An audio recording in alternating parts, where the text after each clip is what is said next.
নমস্কার বন্ধুরা, ঝাড়খণ্ড বিধানসভার সম্ভাব্য সমীক্ষা নিয়ে আজকের এই ভিডিও। অর্থাৎ ঝাড়খণ্ড যে নির্বাচনে হতে চলেছে সেই নির্বাচনে লড়াই করতে চলেছে বিজেপি নেতৃত্বাধীন এনডিএ জোট, কংগ্রেস জেএমএম, হেমন্ত সোরেনের জেএমএম এবং আরজেডি এবং সিপিআইএমএল, এই চারটি দল নিয়ে ইন্ডিয়া জোট এবং জয়রাম মাহাতোর দল জেবিকেএসএস, এই দলগুলির মধ্যে লড়াই হতে চলেছে। তো এখানে প্রথমে আসছে রাঁচি জেলা।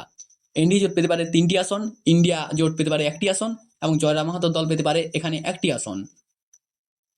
তারপর পরবর্তী জেলা বোকারো গিরিডি, এখানে মোট 10টি আসন।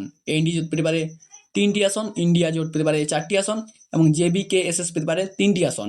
আপনারা পাশেই দেখতেই পাচ্ছেন, এনডিএ জোট 6টি আসনে এগিয়ে, ইন্ডিয়া জোট 6টি আসনে এগিয়ে এবং জয়রাম মাহাতোর দল 4টি আসনে এগিয়ে। পাশে আপনারা অবশ্যই লক্ষ্য করবেন কে কতগুলি আসনে এগোচ্ছে। চাতরা জেলা, এখানে মোট 4টি আসন। ইন্ডিয়া জোট পেতে পারে 3টি আসন এবং জয়রাম মাহাতোর দল পেতে পারে 1টি আসন। এনডি জোট কোনো আসন পাচ্ছে না। তারপর পূর্ব পশ্চিম শ্রীভূমি জেলা, মোট আসন 11টি। এনডি জোট পেতে পারে 6টি আসন, ইন্ডিয়া জোট পেতে পারে 5টি আসন। তারপর পরবর্তী জেলায় এনডিএ জোট পেতে পারে 3টি আসন, ইন্ডিয়াও 3টি এবং জেবিকেএসএস পেতে পারে 1টি। এখনও পর্যন্ত বিজেপি নেতৃত্বাধীন এনডিএ জোট 16টি আসনে এগিয়ে, জেএমএম নেতৃত্বাধীন ইন্ডিয়া জোট 17টি আসনে এগিয়ে এবং জয়রাম মাহাতোর দল 6টি আসনে এগিয়ে। তারপর দুমকা, জামতারা ও দেবগঞ্জ জেলা, মোট আসন 9টি।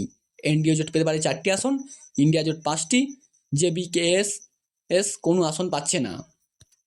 তারপর হাজারিবাগ, সাহেবগঞ্জ ও পাকুড়া জেলা, এখানে মোট আসন 10টি। এনডিএ জোট পেতে পারে 5টি, ইন্ডিয়া জোটও পেতে পারে 5টি। তারপর ধানবাদ ও সাবকেল্লা জেলা, এনডিএ জোট পেতে পারে 2টি আসন, ইন্ডিয়া 5টি আসন, জেবিকেএসএস পেতে পারে 2টি আসন। এখন পর্যন্ত বিজেপি নেতৃত্বাধীন এনডিএ জোট 27টি আসনে গিয়ে, জেএমএম হেমন্ত সোরেনের নেতৃত্বাধীন ইন্ডিয়া জোট 32টি আসনে গিয়ে এবং জয়রাম মাহাতোর দল 8টি আসনে গিয়ে। তারপর সিমডেগা, লাথেহার জেলা, মোট আসন 4টি। এনডিএ পেতে পারে 1টি, ইন্ডিয়া 3টি। তারপর গুমলা ও লোয়ার গঙ্গা জেলা, এখানে 4টি আসন। এনডিএ জোট পেতে পারে 1টি আসন, ইন্ডিয়া 3টি আসন। তারপর মোট 6টি আসন। এনডিএ জোট পেতে পারে 2টি আসন, ইন্ডিয়া জোট পেতে পারে 4টি আসন।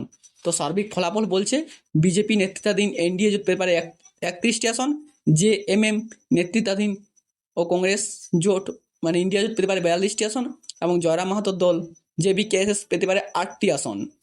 তো এই